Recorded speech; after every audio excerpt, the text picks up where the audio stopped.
ओम नमो भगवते वासुदेवाय। ओम नमो भगवते वासुदेवाय। ओम नमो भगवते वासुदेवाय। हरे कृष्ण। समस्त उपस्थित समस्त भक्त मानक आमर नित्य भागवत सेवा कार्यक्रम रे हार्दिक स्वागत। तो आमे माने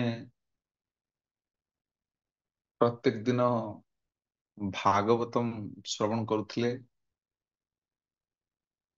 तो भागवतम होछि भगवानकर संबंधित लीला बा भगवानଙ୍କର ଭକ୍ତଙ୍କର ସମ୍ବନ୍ଧୀୟ लीला। କିନ୍ତୁ ଭାଗବତम କୁ ଯଦି ଆମେ ବୁଝିବାକୁ ଚେଷ୍ଟା କରିବା ତାହେଲେ ଗୋଟେ ହଉଛି ଗ୍ରନ୍ଥ ଭାଗବତ, ଆଉ ଗୋଟେ ହଉଛନ୍ତି ବ୍ୟକ୍ତି ଭାଗବତ। ତ ଗ୍ରନ୍ଥ ଭାଗବତମରୁ ଆମେ ମାନେ ଶ୍ରବଣ କରୁଥିଲେ, ମଝିରେ ମଝିରେ ଆମେ ବ୍ୟକ୍ତି ଭାଗବତଙ୍କର କଥା ଶ୍ରବଣ କରିବାର ସୁଯୋଗ ପାଉଛେ। ଏଇ ଯେମିତି ଶ୍ରୀଲ ପ୍ରଭୁପାଦଙ୍କର ଆଜି ତିରୋଭାବ ଦିବସ। ତ କଥା ହଉଛି ଗ୍ରନ୍ଥ ଭାଗବତ ଏବଂ ବ୍ୟକ୍ତି ଭାଗବତ, ଏ ଦୁଇ ଜଣଙ୍କ ମଧ୍ୟରେ କୌଣସି ପ୍ରଭେଦ ନାହିଁ। ଗ୍ରନ୍ଥ ଭାଗବତ ଯାହା ଭଗବାନଙ୍କର ସମ୍ବନ୍ଧିତ ଲୀଳା ଏବଂ ବ୍ୟକ୍ତି ଭାଗବତ ଯିଏ କି ଭାଗବତର ଆଧାରରେ ନିଜର ଜୀବନ ଶୈଳୀକୁ ଗଢିଥାନ୍ତି, ତ ତାଙ୍କୁ କୁହାଯାଏ ବ୍ୟକ୍ତି ଭାଗବତ। ତେଣୁ ଭାଗବତଙ୍କୁ ଯିଏ ଅନୁସରଣ କରି ତାଙ୍କ ନିଜ ଜୀବନକୁ ଗଢିଥାନ୍ତି, ସେ ହଉଛନ୍ତି ବ୍ୟକ୍ତି ଭାଗବତ। ତ ଭାଗବତମରେ ଆମେ ପଢିକି ଶିଖୁଛେ, ଏବଂ ଯଦି ସେ ବ୍ୟକ୍ତି ଭାଗବତ ଯିଏ ଭାଗବତଙ୍କୁ ଅନୁସରଣ କରି ନିଜ ଜୀବନ ଯାପନ କରିଥାନ୍ତି, ତାଙ୍କ ଜୀବନରେ ଆମେ ଭାଗବତର ପ୍ରମାଣ ଗୁଡିକ ଆମେ ପରିଲକ୍ଷିତ କରିପାରିବା। ସେଥିପାଇଁ ବ୍ୟକ୍ତି ଭାଗବତ ଓ ଗ୍ରନ୍ଥ ଭାଗବତ ମଧ୍ୟରେ ଫରକ ନାହିଁ। ତ ଭାଗବତ ଶ୍ରବଣ ଏବଂ ଗ୍ରନ୍ଥ ଭାଗବତ ଶ୍ରବଣ, ବ୍ୟକ୍ତି ଭାଗବତ ଶ୍ରବଣ ଏକା କଥା। ତେଣୁ ଆମେ ଯେତେବେଳେ କୌଣସି ବ୍ୟକ୍ତି ଭାଗବତଙ୍କର ଚରିତ୍ର କଥା ଗୁଣଗାନ କରୁ, ତାହେଲେ ସେହି ବ୍ୟକ୍ତି ଭାଗବତଙ୍କର ସଦ୍ଗୁଣ ଗୁଡିକ ଆମ ମଧ୍ୟରେ ପ୍ରକଟିତ ହୋଇଥାଏ। ଯାହା ନା କାହିଁକି ଆଜି ହଉଛି ଶିଲା ପ୍ରଭୁପାଦଙ୍କର ତିରୋଭାବ ଦିବସ। ଶିଳ ପ୍ରଭୁପାଦ ଆପଣ ମାନେ ଜାଣନ୍ତି, ସେପ୍ଟେମ୍ବର ମାସରେ ପ୍ରଭୁପାଦଙ୍କର ଆବିର୍ଭାବ ତିଥି ଆସେ ଏବଂ ଏଇ ନଭେମ୍ବର, ଅକ୍ଟୋବର, ନଭେମ୍ବରରେ ଶିଳ ପ୍ରଭୁପାଦଙ୍କ ତିରୋଭାବ ତିଥି। ଶିଳ ପ୍ରଭୁପାଦ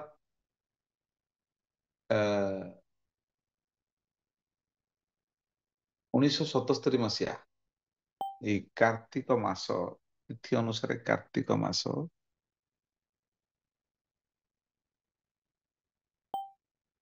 ମାସର ଆଜିର ଦିନରେ এই ଭୌତିକ ଜଗତରୁ ଶିଳ ପ୍ରଭୁପାଦ ଅନ୍ତର୍ଧାନ ହେଇଥିଲେ।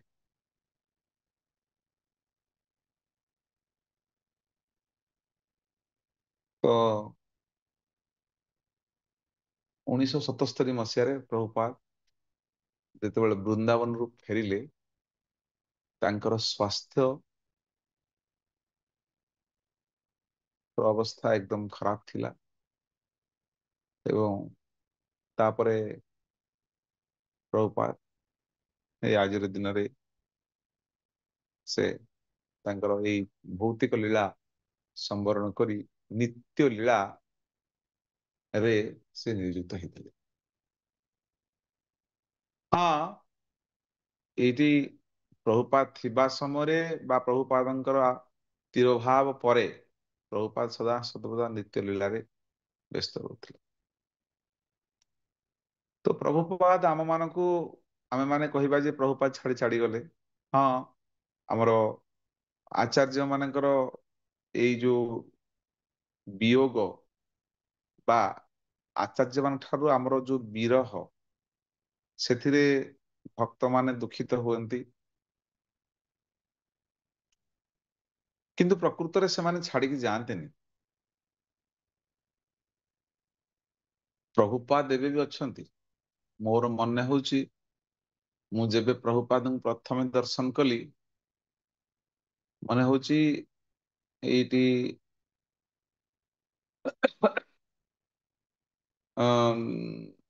94 94 ନା ଏମିତି କୋଉ ମସିହାରେ ଗୋଟେ ଲାଗୁଛି ସେଇଭଳିଆ,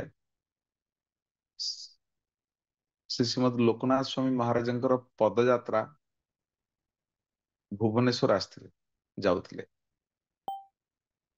ମୁଁ ସେତେବେଳେ ତ ଇସ୍କନ ସହିତ ଏତେ ଜଡିତ ନଥିଲି, କିନ୍ତୁ ମୁଁ ଭାବିଲି, ମୁଁ କହିଲି ଇଏ କିଏ, ଜଣେ ବୃଦ୍ଧ ବ୍ୟକ୍ତିଙ୍କୁ ଶଗଡ ଉପରେ ବସେଇକି ନେଇକି ଯାଉଛନ୍ତି। ସେତେବେଳେ ମୁଁ ବୁଝି ପାରିନଥିଲି ଯେ ଇଏ ପ୍ରଭୁପାଦଙ୍କର ପ୍ରତିମୂର୍ତ୍ତି।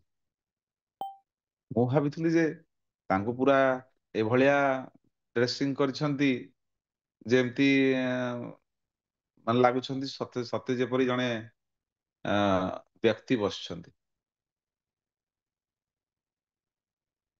ତ ପ୍ରତ୍ୟେକ ଆମର ଇସ୍କନ ମନ୍ଦିରରେ ପ୍ରଭୁପାଦଙ୍କର ଏଇଭଳି 1:1 ର ବିଗ୍ରହ ରଖି ତାଙ୍କୁ ପୂଜା କରାଯାଉଛି ଏବଂ ପ୍ରତ୍ୟେକ ନିତ୍ୟ ସେବା ବି କରାଯାଉଛି। ତ ପ୍ରଭୁପାଦ ଆମ ମାନଙ୍କୁ ଛାଡି ଯାଇନାହାନ୍ତି। ପ୍ରକୃତରେ ପ୍ରଭୁପାଦ କହିଛନ୍ତି, ତାଙ୍କୁ ରିପୋର୍ଟର ପଚାରିଥିଲେ ଯେ ପ୍ରଭୁପାଦ, when you will leave this world, how this movement will continue? ଓଡିଆରେ କହିଲେ, ପ୍ରଭୁପାଦ ଯେବେ ଆପଣ ଏଇ ଧରାଧାମରୁ ଚାଲିଯିବେ, ଏଇ ଆପଣଙ୍କର ଏଇ ଆନ୍ଦୋଳନ କିଭଳି ଭାବରେ ପରିଚାଳିତ ହବ? ଶ୍ରୀଲ ପ୍ରଭୁପାଦ ଉତ୍ତରରେ କହିଥିଲେ ଯେ I will never die, I will eternally live in my book। ତ ପ୍ରଭୁପାଦ କହିଥିଲେ ଯେ ମୋର ମୃତ୍ୟୁ ହବ ନାହିଁ, ମୁଁ ମୋର ପୁସ୍ତକ ମାଧ୍ୟମରେ ମୁଁ ଚିରକାଳ ପାଇଁ ମୁଁ ଜୀବିତ ରହିବି। ତ କଥାଟି କଣ, ଅର୍ଥ କଣ? ପ୍ରଭୁପାଦ ଥିବା ସମୟରେ ତାଙ୍କର ଶିଷ୍ୟମାନଙ୍କୁ ବିଭିନ୍ନ ଉପଦେଶ ଯାହା ଦେଇଥିଲେ, ସେଇ ଉପଦେଶ ଗୁଡିକ ଅଦ୍ୟାବଧି ଏଇ ପୁସ୍ତକ ମାଧ୍ୟମରେ ଆମ ମାନଙ୍କ ପାଇଁ ରହିଛି। କେବଳ ଯେ ଆମ ମାନଙ୍କ ପାଇଁ ତା ନୁହେଁ, ଆଗାମୀ ପିଢିର ହଜାର ହଜାର ବର୍ଷ ପର୍ଯ୍ୟନ୍ତ, ଯେତେ ପର୍ଯ୍ୟନ୍ତ ଏଇ ଧର୍ମ ରହିବ, ସେତେ ପର୍ଯ୍ୟନ୍ତ ପ୍ରଭୁପାଦଙ୍କର ପୁସ୍ତକ ମାଧ୍ୟମରେ ପ୍ରଭୁପାଦ ସମସ୍ତଙ୍କୁ ଉପଦେଶ ଦେଉଥିବେ।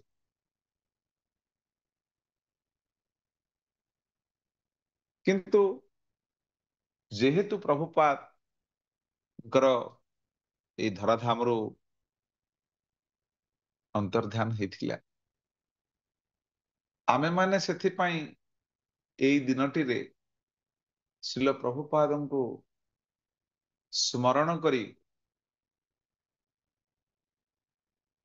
ଏଇଟି ଦୁଃଖର କଥା ନୁହେଁ, ପ୍ରଭୁପାଦ ତ ଅଛନ୍ତି। ପ୍ରଭୁପାଦ କହିଛନ୍ତି ତାଙ୍କର ପୁସ୍ତକ ମାଧ୍ୟମରେ ସେ ସଦା ଜୀବିତ ରହିବେ।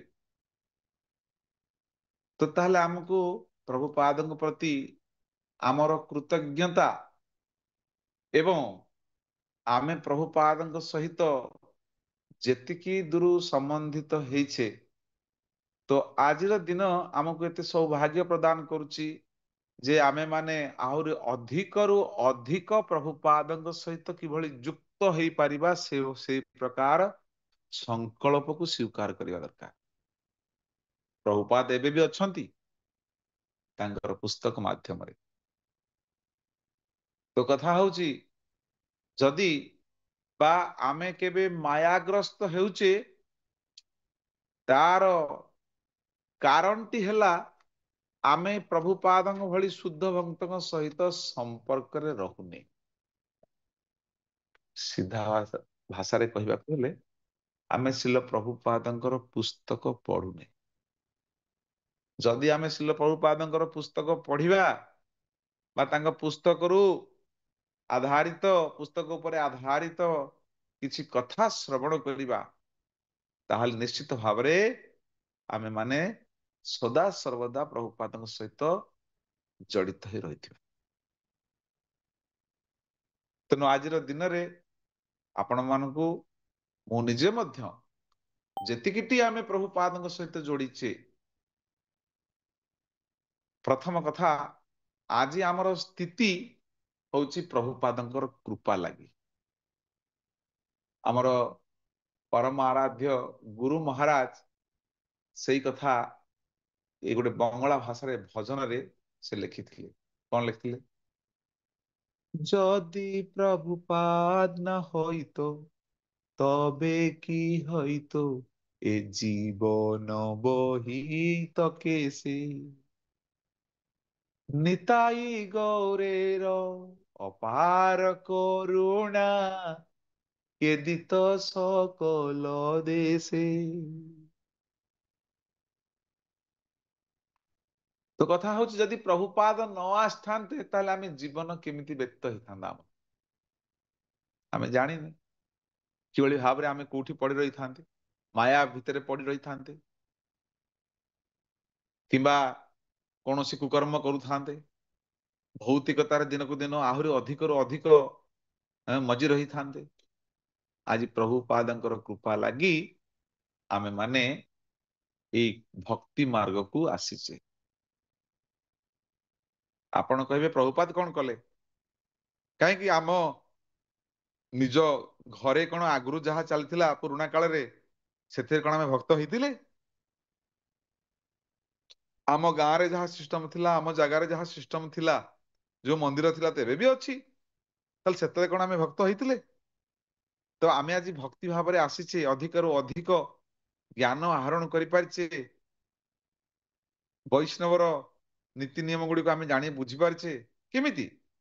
କେବଳ ଶିଲ ପ୍ରଭୁପାଦଙ୍କର କୃପା। ଗୌର ନିତାୟ ଅତ୍ୟନ୍ତ କରୁଣାମୟ, କିନ୍ତୁ ଗୌର ନିତାୟ ତ ବର୍ତ୍ତମାନ ଆମ ସମ୍ମୁଖରେ ନାହାନ୍ତି। ଏଇ ନିତାଇ ଗୌରଙ୍କର କରୁଣା ପ୍ରଭୁପାଦ ନିଜେ ବାଣ୍ଟିଛନ୍ତି। ସେଥିପାଇଁ ପ୍ରଭୁପାଦଙ୍କର ଗୋଟେ ବିଶେଷ ଗୁଣ ହଉଛି ପରମ କାରୁଣିକ। ଆମେ ଏଇ ଯୋଉ 26ଟି ଗୁଣ ରହିଛି, ତ ସମୟ ତ ସେତେ ରହିବ ନାହିଁ। ଆପଣ ମାନେ 26ଟି ଗୁଣ ଯୋଉମାନେ ଭକ୍ତି ବୃଷରେ ଶେଷ ଆଡକୁ ଅଛି, ତ ଆପଣ ମାନେ ଯଦି ସୌଭାଗ୍ୟ ପ୍ରକୃତରେ, ତାହେଲେ ଭକ୍ତି ବୃଷରେ ଜଏନ କରିକି ଏଗୁଡା ସବୁ ବୁଝିବାକୁ ଚେଷ୍ଟା କରିବେ। ତ ଗୋଟେ ଗୋଟେ ଗୁଣ ଉପରେ ଗୋଟେ ଗୋଟେ ଦିନ ଏମିତି ଚର୍ଚ୍ଚା ହଉଛି। ତ କହିବାକୁ ଗଲେ ଏ ପ୍ରଭୁପାଦ ହଉଛନ୍ତି ପରମ କାରୁଣିକ। ମୁଁ ଟିକେ ଉଦାହରଣ ଦେଇ ବୁଝିବାକୁ ଚେଷ୍ଟା କରୁଛି, ଆପଣ ମାନେ ମାନେ ଧ୍ୟାନ ଦେଇକି ଶ୍ରବଣ କରନ୍ତୁ। ପ୍ରଭୁପାଦ ଏତେ କରୁଣାମୟ, ପ୍ରଭୁପାଦଙ୍କର ଠାରୁ ଯଦି ଜଣେ ଦୂରେଇ ଯାଉଛି, ପ୍ରଭୁପାଦ ତାପରେ କେମିତି କୃପା କରୁଛନ୍ତି। ଆମ ଠାରୁ ଯିଏ ଦୂରେଇ ଯାଉଛି, ଆମକୁ ଗଲେ ଯାଉ, ବେକାରିଆ ଲୋକଟା। ମନେକର ଆମେ ଆମ ସାଥିରେ ଯିଏ ଅଛି, ଆମେ ତାକୁ ଭଲ ପାଉଛୁ, ଯିଏ ଆମଠୁ ଦୂରେଇ ଯାଉଛି ତାକୁ ଆମେ ଆଇଦର ଘୃଣା କରୁଛେ, କିମ୍ବା ତାକୁ ଆମେ କଣ ଇଗ୍ନୋର କରୁଛେ, ଅଣଦେଖା କରୁଛେ। କିନ୍ତୁ ଶିଲ ପ୍ରଭୁପାଦ ସେଭଳି ନୁହେଁ। ପରମ କାରୁଣିକ। ଗୋଟେ ଥର ଏମିତି ଲୀଳା ହେଇଥିଲା, ଯାହାକି ପ୍ରଭୁପାଦ ଲୀଳାମୃତରେ ବର୍ଣ୍ଣନା ହେଇଛି, ଯେ ଜଣେ ସନ୍ନ୍ୟାସୀ ତାଙ୍କର ପତନ ହେଇଛି। ସେ ଶିଲ ପ୍ରଭୁପାଦଙ୍କର ଏଇ ସଂସ୍ଥାରେ ସେ ବାହାରି ଯିବାକୁ ଚାହିଁଛନ୍ତି, ଇସ୍କନରୁ ବାହାରି ଯିବାକୁ ଚାହିଁଛନ୍ତି। ତେଣୁ ସେ କଣ କରିଛନ୍ତି? କୋରିଅର ମାଧ୍ୟମରେ ପ୍ରଭୁପାଦଙ୍କର ଯୋଉ ଦେଇଥିବା ତ୍ରିଦଣ୍ଡୀ ଏଇ ଯୋଉ ଦଣ୍ଡଟିକୁ ପ୍ରଭୁପାଦଙ୍କ ନିକଟକୁ ଫେରେଇ ଦେଇଛନ୍ତି। ତ ଅନ୍ୟମାନେ ଖୁବ ଭୀଷଣ ଚର୍ଚ୍ଚା କରୁଛନ୍ତି, ଆରେ କିଭଳି ସନ୍ନ୍ୟାସୀ, ଆଁ? ମାନେ ଦଣ୍ଡ ବି ଲାଷ୍ଟକୁ ଫେରେଇ ଦେଲେ।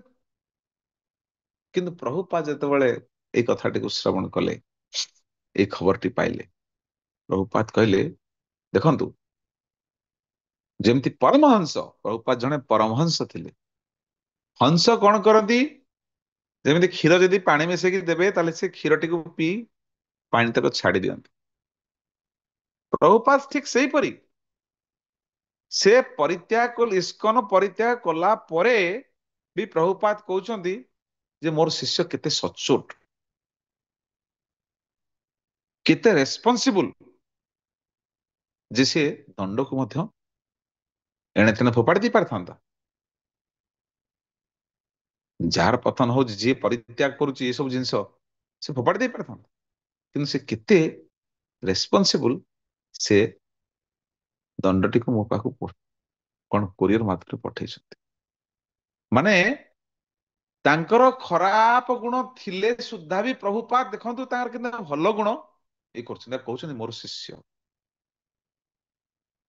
ତାହେଲେ ଏଥିରୁ ଦେଖନ୍ତୁ ପ୍ରଭୁପାଦ କାହାକୁ ତ୍ୟାଗ, ଜଣେ ଯଦି ପ୍ରଭୁପାଦ ପଚାରିଲେ ପ୍ରଭୁପାଦ ଆପଣ ତାଙ୍କୁ ତ୍ୟାଗ କରିବେ? ଆଉ ଗୋଟେ ଥର ଏମିତି ଇନସିଡେଣ୍ଟରେ ପ୍ରଭୁପାଦ କହିଲେ, କହିଲେ ମୁଁ କାହାକୁ ତ୍ୟାଗ କରେ ନା।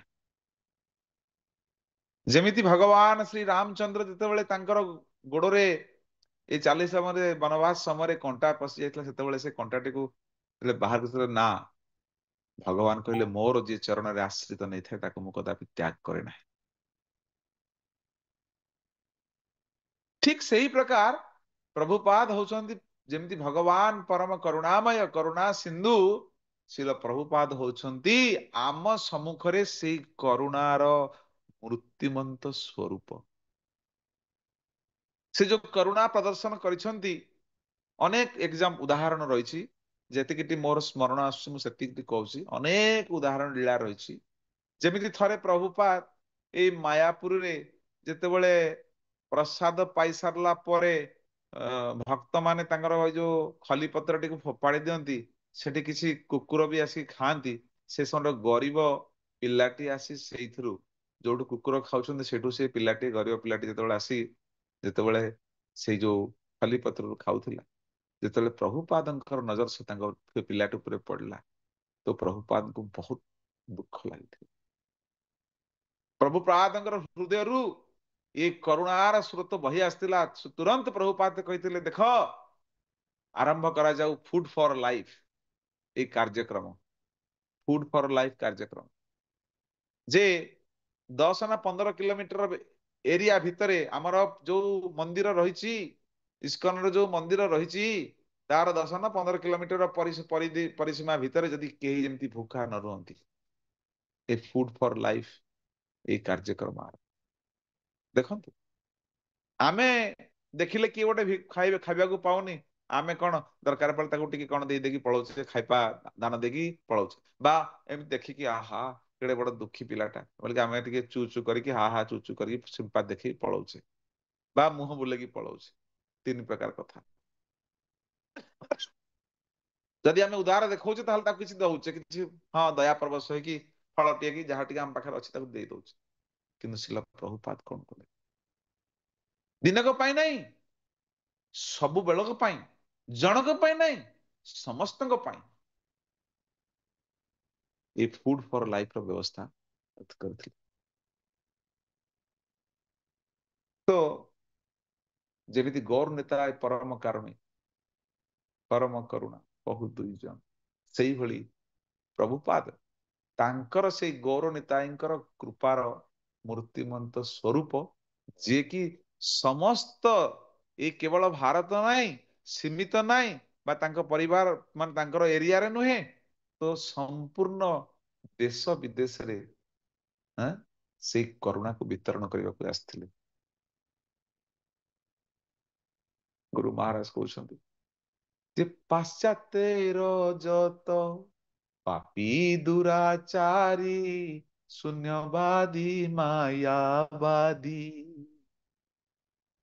তাদের উদ্ধার করিবারে মন হেন কোন দয়ানিধি যদি প্রভুপাদ না হইতো তবে কি হইতো এ জীবন বহিত কিসে। ତ ପ୍ରଭୁପାଦ ଆମେ ପ୍ରଣାମ ମନ୍ତ୍ର ଆମେ ଗାଉଛେ କଣ? ନିର୍ବିଶେଷ ଶୂନ୍ୟବାଦୀ ପାଶ୍ଚାତ୍ୟ ଦେଶ ତାରି। ଏ ନିର୍ବିଶେଷବାଦୀ ଶୂନ୍ୟବାଦୀ ଯାହାକି ଯାହାଙ୍କ ମାନଙ୍କୁ କୁହାଯାଉଛି କଣ? ଏ ମାୟାର ଶେଷ ଜନ୍ତାରେ ପଡିଛନ୍ତି। ତ ସେଇମାନଙ୍କୁ ଉଦ୍ଧାର କରିବା ପାଇଁ ଯାହାଙ୍କର ମନ ବ୍ୟାକୁଳିତ, ତାହେଲେ ସେଇଭଳି ଦୟାନିଧି ଆଉ କିଏ ରହିଛି? ସେ ଦୟାର ସାଗର।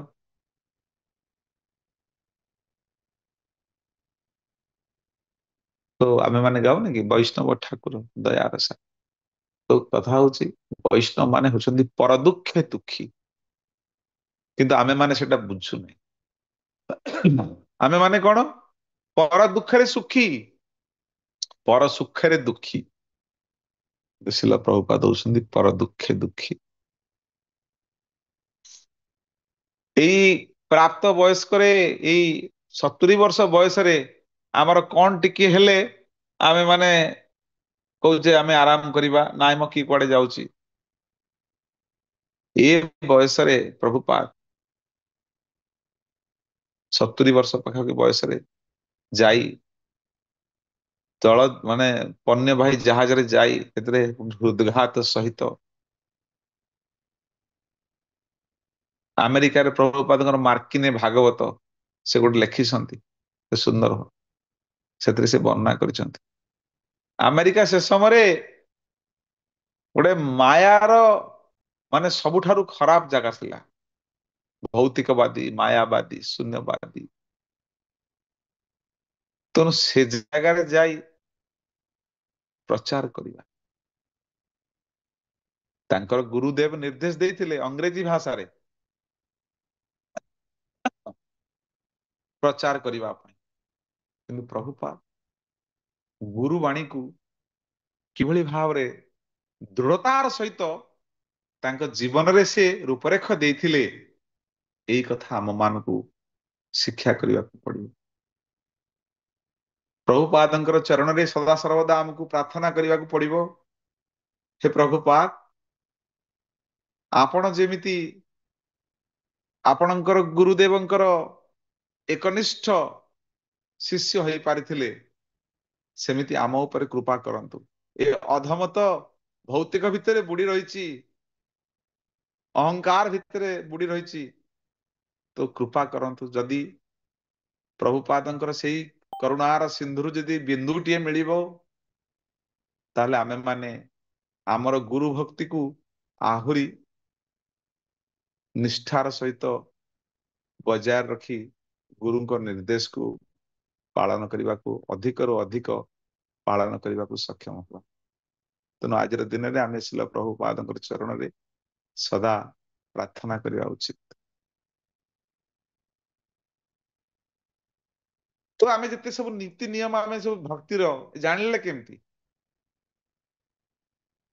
ଆଗରୁ ଯାହା ଆମର ଆମର ଅଞ୍ଚଳରେ ଯାହା ପ୍ରଚଳିତ ରହିଛି, ଅନେକ ପ୍ରକାର ଭ୍ରମ ଭିତରେ, ଅନେକ ପ୍ରକାର ଅ, ସବୁ ଧୀରେ ଦିନେ ଦିନେ ଦିନ ଦିନକୁ ଦିନ ସେ ସବୁ ଯୋଉ ବିଧି ଗୁଡିକ ଧୀରେ ଧୀରେ ଧୀରେ ଧୀରେ ଧୀରେ ଧୀରେ କଣ ଲୁପ୍ତ ହେବାକୁ ଯାଉଛି। ସେଭଳି ଆଉ ପୂଜାରୀ ନାହାନ୍ତି, ସେଭଳି ବିଧି ଆଚରଣ କରୁନାହାନ୍ତି। ତେଣୁ ଆମେ ମାନେ ଆମର କଣ ଯେମିତି ବିଗ୍ରହ ପୂଜା କଣ କରିବା, ଏ ଫୁଲ ପାଣି ଫୋପାଡି ଦେଇକି ଚନ୍ଦନକୁ ପୁରା ଘୋରିକି ଫଟୋ ଉପରେ ପୁରା ଲଗେଇ ଲଗେଇ, ଆଉ ଠାକୁରଙ୍କର ମୁହଁ ଦେଖା ଯାଉନଥିବ। ଅଦ୍ୟାବଧି ମୁଁ ଜାଣିନି ଆପଣ ମାନଙ୍କର ଘରେ ସେଇଭଳିଆ ହଉଛି ନା ନାହିଁ। ଚନ୍ଦନକୁ ପୁରା ବୋଳିକି ମୁହଁ ଆଉ ଠାକୁରଙ୍କ ଦେଖା ଯାଉନଥିବ, ମନ ଇଚ୍ଛା ପୂଜା। କିନ୍ତୁ ପ୍ରଭୁପାଦ କଣ ଦେଇଥିଲେ? ଏ ପୁରା ଶିକ୍ଷା ଦେଇଥିଲେ, ପଞ୍ଚରାତ୍ରିକ ବିଧି। ସେଥିପାଇଁ ଆମର ଗୁରୁ ମହାରାଜ ତାଙ୍କର କବିତାରେ କହିଛନ୍ତି, ଦେଶେ ଦେଶେ ଦେଶେ ହରି ବିଗ୍ରହ ସେବା, ଆରତି ରାତି ଦିନେ, ରଥଯାତ୍ରା ଆଦି ମହୋତ୍ସବ ସବ, ଶିଖାଇତେ କୋନ ଜନେ। ତ ସମସ୍ତ ଦେଶ ବିଦେଶରେ ଏଇ ହରି ବିଗ୍ରହ ସେବା, ଭଗବାନଙ୍କର ବିଗ୍ରହ ସେବା କିଭଳି ଭାବରେ ବିଧି ଅନୁସାରେ କରାଯାଉଛି। ଆଁ? ଆମେ ରାତି ଦିନ ସକାଳେ, ଦ୍ୱିପହରେ ଆଉ ସନ୍ଧ୍ୟାବେଳେ ଆମେ ଆରତି କରୁଛେ, ବିଭିନ୍ନ ପ୍ରକାର ମହୋତ୍ସବ ଇତ୍ୟାଦି ପାଳନ କରୁଛେ। ଯଦି ପ୍ରଭୁପାଦ ନ ଆସିଥାନ୍ତେ ତାହେଲେ କିଏ ଶିଖେଇଥାନ୍ତା ଆମମାନଙ୍କୁ?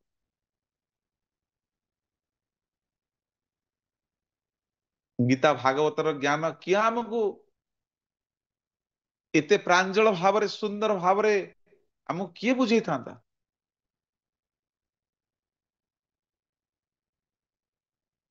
ତ ପ୍ରଭୁପାଦଙ୍କର ଅପାର କରୁଣାରୁ ଆଜି ଆମର ଏଇ ସ୍ଥିତି।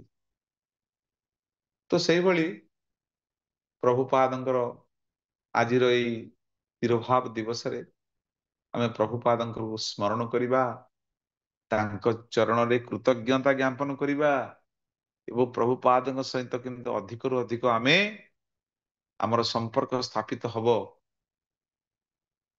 ସେଥିପାଇଁ ପ୍ରଚେଷ୍ଟା କରିବା। ତାହେଲେ ଏକମାତ୍ର ଉପାୟ ହଉଛି ଶିଲ ପ୍ରଭୁପାଦଙ୍କର ପୁସ୍ତକକୁ ଆମେ ପ୍ରତ୍ୟେକ ଦିନ ପାଠ କରିବା। ଏବଂ ଶିଲ ପ୍ରଭୁପାଦ ଯାହା ଆମକୁ ନିର୍ଦ୍ଦେଶ ଦେଇଛନ୍ତି, ତ ସେଇଗୁଡିକ ଆମକୁ ପାଳନ କରିବା। ତ ଯେତେ ଯେତେ ଆମେ ପ୍ରଭୁପାଦଙ୍କର ସ୍ମରଣ କରିବା, ଆମର ତାଙ୍କର ପ୍ରତି ଆମର ସମର୍ପଣ ଭାବ, ସେବା ଭାବକୁ ଆମେ ଅଧିକ ଦୃଢୀଭୂତ କରିପାରିବା। ଆମେ ସବୁବେଳେ ଏହା ପ୍ରାର୍ଥନା କରିବା ଦରକାର, ହେ ପ୍ରଭୁପାଦ, ଆପଣ ହିଁ ଆମକୁ ଆପଣଙ୍କର ଶିକ୍ଷା, ଏଇ ଅନୁବାଦ, ଭାବାର୍ଥ ଏଇ ମାଧ୍ୟମରେ ଆମ ମାନଙ୍କୁ ଯୋଉ ଜ୍ଞାନ ପ୍ରଦାନ କରୁଛନ୍ତି, ସେଥିପାଇଁ ଆପଣଙ୍କର ଚରଣରେ ଆମେ ଚିର ଋଣୀ। ପ୍ରଭୁପାଦ ତାଙ୍କର ଏଇ ବହୁମୂଲ୍ୟ ଏଇ 10-12 ବର୍ଷ ଭିତରେ ସେ ସମସ୍ତ ବିଶ୍ୱରେ ଅନେକ ପୁସ୍ତକ ଅନୁବାଦ କରିଛନ୍ତି, ଅନେକ ପୁସ୍ତକ ଅ ନିଜେ ଲେଖିଛନ୍ତି, ଅନେକ ମନ୍ଦିର, କମ୍ୟୁନିଟି ସେଣ୍ଟର ଯୋଉ କହୁଛନ୍ତି ଏବଂ ତଥା ସେଣ୍ଟର ଏବଂ ଯୋଉ ଫାର୍ମ କମ୍ୟୁନିଟି, ମାନେ ଯୋଉ କୃଷି କରି କିଭଳି ଭାବରେ ଆମର ବୈଦିକ ଜୀବନ ଧାରାକୁ ବଜାୟ ରଖିପାରିବେ, ସେଥିପ୍ରତି ତ ଅନେକ ଏଇଭଳି ମନ୍ଦିର, ସେଣ୍ଟର ଏବଂ ଫାର୍ମ କମ୍ୟୁନିଟି ଇତ୍ୟାଦି ଗଠନ କରିଛନ୍ତି। ଚୈତନ୍ୟ ମହାପ୍ରଭୁଙ୍କର ବାଣୀକୁ ସମ୍ପୂର୍ଣ୍ଣ ବିଶ୍ୱରେ ପ୍ରଚାର କରିବାରେ ପ୍ରଥମ ହଉଛନ୍ତି, ଅଗ୍ରଗଣ୍ୟ ଭୂମିକା ହଉଛନ୍ତି ଶିଲ ପ୍ରଭୁପାଦ। ଯଦିଓ ବା ଗୌଡୀୟ ମଠର ଜର୍ମାନୀ ଏବଂ ୟୁକେରେ କିଛିଟା ପ୍ରଚାର ହେଇଥିଲା, କିନ୍ତୁ ତାହା ଏତେଟା ଫଳପ୍ରଦ ହେଇନଥିଲା ଏବଂ ତାହା ସୀମିତ ଥିଲା। କିନ୍ତୁ ଶିଲ ପ୍ରଭୁପାଦ ପୁରା ବିଶ୍ୱରେ ବିଭିନ୍ନ ଦେଶ ମାନଙ୍କରେ ନିଜେ ଏବଂ ତାଙ୍କର ଅନୁଗାମୀ ବା ଶିଷ୍ୟ ମାନଙ୍କ ମାଧ୍ୟମରେ ବର୍ତ୍ତମାନ ପ୍ରଭୁ ମାନେ 108ଟି ସେଣ୍ଟର ସ୍ଥାପନ କରିଥିଲେ ପ୍ରଭୁପାଦ। ବର୍ତ୍ତମାନ ହଜାରରୁ ଉର୍ଦ୍ଧ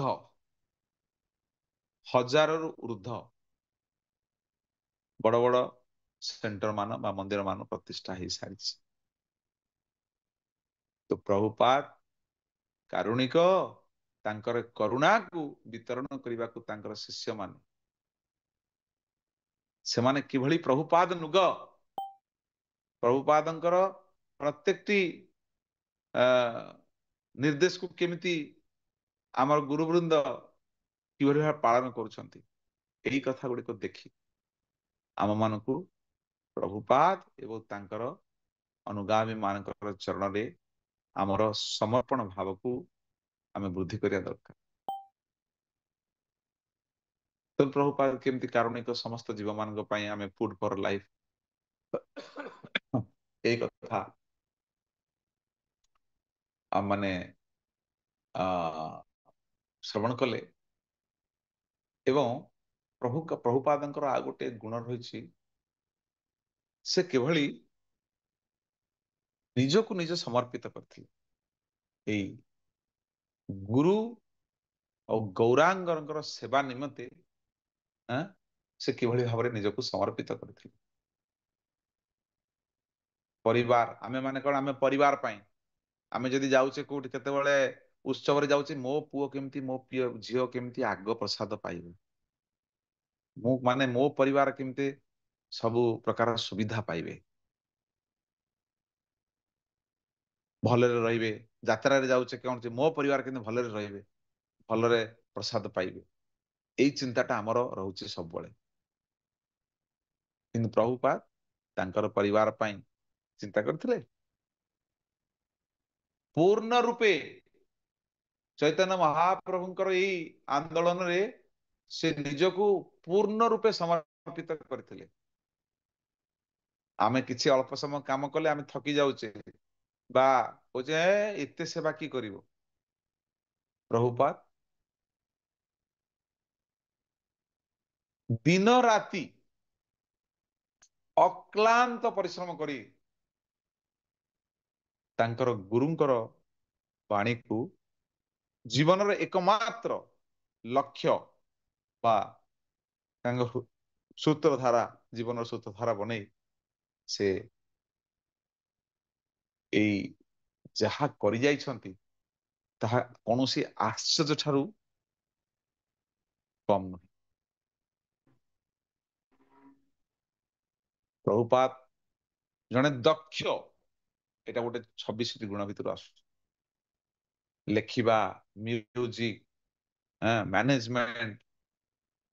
ଆମେ ମାନେ ଏବେ ଚିନ୍ତା କରୁଛେ ଯଦି କୋଉ ଜାଗାକୁ ଯାଉଛେ ଫୋନ ଟା ନେଇନି ଯଦି ଭୁଲି ଯାଇଛେ, ତାହେଲେ ଗାଡିକୁ ବୁଲେଇକି ଆସିକି ଘରୁ ଫୋନ ଟା ନେଇକି ଯାଉଛେ।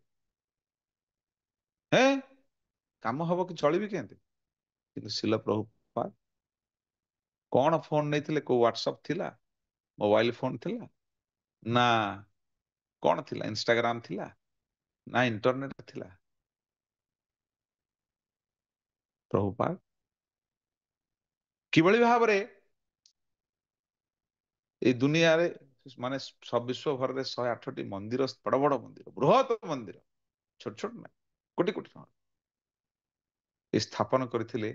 ସମସ୍ତ ଶିଷ୍ୟ ମାନଙ୍କ ସହିତ କେମିତି ପତ୍ର ମାଧ୍ୟମରେ ଯୋଗାଯୋଗ ରଖି କିଭଳି ଭାବରେ ସୁନ୍ଦର ମ୍ୟାନେଜମେଣ୍ଟ କରି ଏକ ସଂସ୍ଥାକୁ ଏଭଳି ଏକ ରୂପରେଖ ଦେଇଛନ୍ତି ଯେ ଅନ୍ୟ ସାଧାରଣ ସଂସ୍ଥା ମାନେ ସବୁବେଳେ ଦେଖନ୍ତି ଇସ୍କନର ପରିଚାଳନା ବା ପ୍ରବନ୍ଧନ ଏତେ ସୁନ୍ଦର। ତ କଥା ହଉଛି ପ୍ରଭୁପାଦଙ୍କର ଅନେକ ଦୂରଦୃଷ୍ଟି ରହିଥିଲା, ଆଗକୁ କିଭଳି ଭାବରେ ସୁଚାରୁ ରୂପେ ପରିଚାଳିତ ହେବ। ତ ସେଥିପାଇଁ ପ୍ରଭୁପାଦ ଜଣେ ଦକ୍ଷ, ସବୁ ଯୁଗରେ ଗୁରୁ, ଲେଖକ, ମ୍ୟୁଜିକରେ ମଧ୍ୟ, ରୋଷେଇରେ ମଧ୍ୟ, ପ୍ରତ୍ୟେକଟି କାର୍ଯ୍ୟରେ ପ୍ରଭୁପାଦ ଥିଲେ ଜଣେ ଦକ୍ଷ। କିନ୍ତୁ ତାଙ୍କର ଏ ସବୁ କିଛିର ଉଦ୍ଦେଶ୍ୟ ଥିଲା ଭଗବାନ ଗୁରୁ ଗୌରାଙ୍ଗ ତଥା ଭଗବାନ କୃଷ୍ଣଚନ୍ଦ୍ରଙ୍କର ମହିମା ଗାନ କରିବା, ଅନ୍ୟ କିଛି ନାହିଁ। କୌଣସି ଭୌତିକ ଇଚ୍ଛା ନଥିଲା, ଭୌତିକ ଆସକ୍ତି ନଥିଲା, ଭୌତିକ ଇଚ୍ଛା ନଥିଲା। ସମ୍ପୂର୍ଣ୍ଣ ରୂପେ ପରିବାରକୁ ତ୍ୟାଗ କରି ଏଁ, ନିଜକୁ ଏଇ ଗୁରୁ ଗୌରାଙ୍କ ସେବାରେ ସମ୍ପୂର୍ଣ୍ଣ ରୂପେ ସମର୍ପିତ କରିଥିଲେ। ଆପଣ ମାନେ କହିବେ ନା ପ୍ରଭୁପାଦ ସେ ତ ବୁଢା ହେଇ ଯାଇଥିଲେ, ସେତେବେଳେ କଲେ, ସେଥିରେ କଣ ଅଛି? ତାହେଲେ ଆମ ମାନେ ତ ବୁଢା ହଉଛନ୍ତି, ଏମିତି କରୁଛନ୍ତି।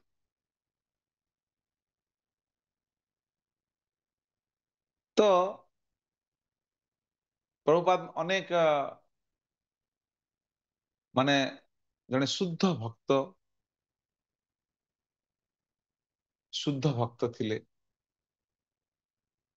ତାଙ୍କର ଶୁଦ୍ଧତା, ସେଥିପାଇଁ ପ୍ରଭୁପାଦ କହିଛନ୍ତି କଣ, ପ୍ୟୁରିଟି ଇଜ ଦ ଫୋର୍ସ, ଶୁଦ୍ଧତା ହିଁ ଆମର ବଳ।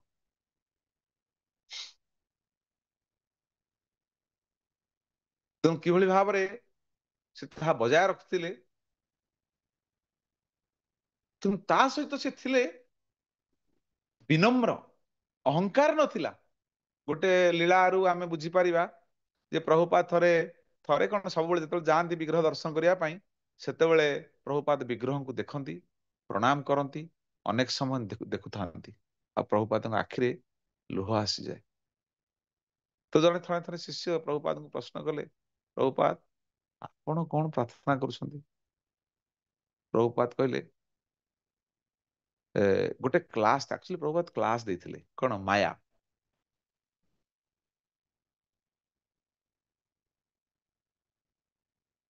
ତ ମାୟାର ଇଏରେ ଗୋଟେ କ୍ଲାସ୍ ଦେଇଥିଲେ ଯେ ମାୟା, ପ୍ରଭୁପାଦ ନିଜକୁ କହିଥିଲେ ମାୟା ମତେ ସ୍ପର୍ଶ କରିପାରିବ ନାହିଁ।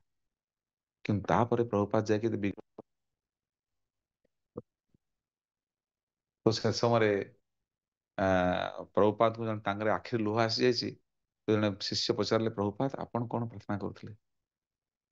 ତ ପ୍ରଭୁପାଦ କହିଲେ, ମୁଁ ବିଗ୍ରହଙ୍କୁ ପ୍ରାର୍ଥନା କରୁଥିଲି ଯେମିତି ଆପଣଙ୍କ, ହେ ଭଗବାନ, ଆପଣଙ୍କ କୃପାରୁ ଯେମିତି ମାୟାରୁ ମୁଁ କେବେ, ମାୟା ମତେ ଯେମିତି ସ୍ପର୍ଶ ନ କରୁ।